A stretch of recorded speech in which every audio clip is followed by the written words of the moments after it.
मनुष्यता। मैथिली शरण गुप्त जी द्वारा लिखित एक प्यारी सी कविता, जिसमें एक समय में अनेकों जीवन की गाथाएं आती हैं। कविता का नाम ही है मनुष्यता। मनुष्य जीवन हम सब शुरू से थे, हैं और सदा रहेंगे, नाम से, कर्म से, ध्यान से। मैथिली शरण गुप्त जी ने अपने जीवन में ईश्वर की आराधना, राम भक्त की पूजा, राम अर्थात जितने भी ईश्वर में नाम हैं उन्हें बहुत बहुत प्रेम से, भाव से उनमें पूजा का भाव रहता है। और साथ ही भारतीय जीवन की जो सेवा है, भारतीय जीवन की जो गाथाएं हैं, वे सारी एक साथ सदा सदा रहती रही। इस कविता में सच्चा मनुष्य बनने की राह दिखाना, देखना और उसे विस्तार से विचार करना आवश्यक होता है। मनुष्य को इस कविता द्वारा सभी मनुष्यों के अपना भाई मानने, अपना रिश्ता, उनकी भलाई करने और एकता बनाकर रखने की सीख होती है। कविता के अनुसार सच्चा मनुष्य वही है जो सभी को अपना समझने, समझाने और समझकर सबकी मदद करने की जो कार्य है, जो भक्ति है, उसे करनी चाहिए। भलाई के लिए ही जीना और मरना मनुष्यता का नाम है। इस कविता में इतने सार रूप में कहा गया है कि सीख कर देखा जाए तो मनुष्यता मनुष्य के जीवन की आधार। मनुष्य जीवन नश्वर है, अतः मनुष्य को मृत्यु से डरना नहीं चाहिए, क्योंकि जन्म और मृत्यु तो निश्चित है, जीवन के साथ होता ही रहेगा। उसे गौरवपूर्ण जीवन जीना चाहिए। जीवन जीना मतलब ऐसे जीवन के कर्तव्य निभाई जाए जिसमें सुख और दुख को साथ समझकर अन्य लोगों के साथ मदद करनी चाहिए। गौरवशाली मृत्यु को अपनाना चाहिए।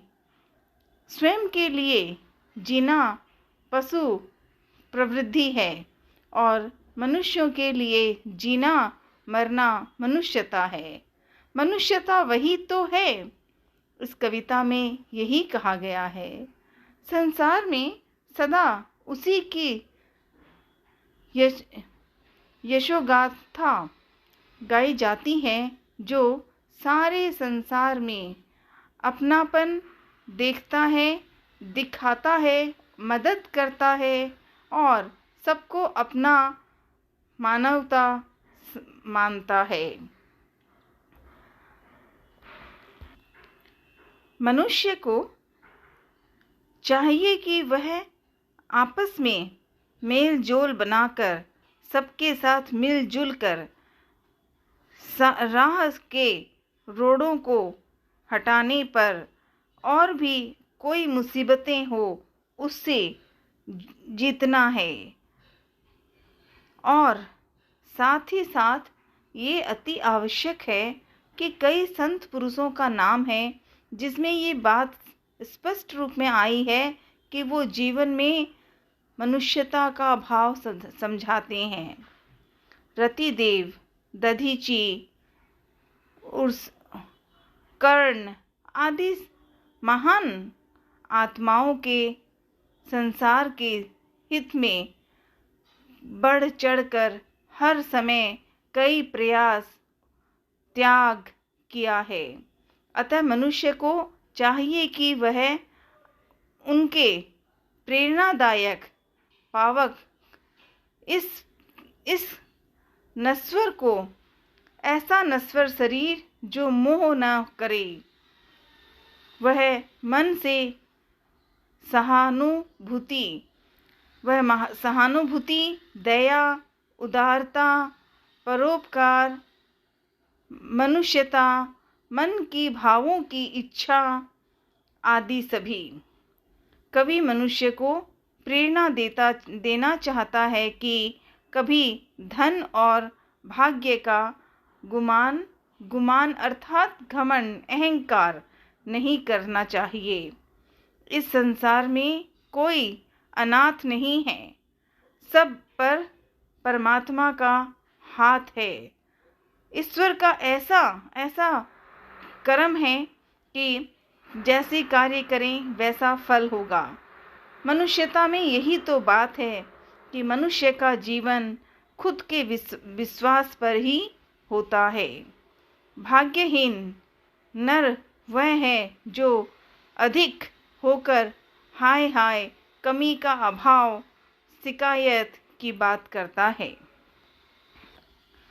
मनुष्य जीवन अपने जीवन में यह प्रश्न, यह सवाल, यह विचार खुद के मन में रखें कि हम जीवन का आधार लोगों के हित के लिए है, क्योंकि जन्म और मृत्यु के बीच हमें कर्म करने हैं।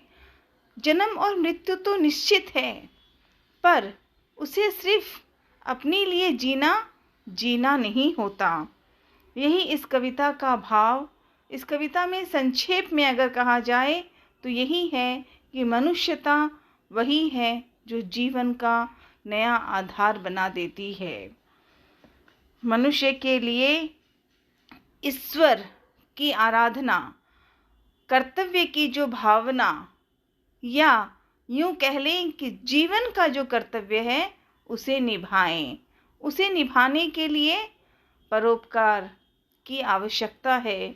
मनुष्य होना तभी होता है जब वो किसी के काम आता है। मनुष्यता वही है।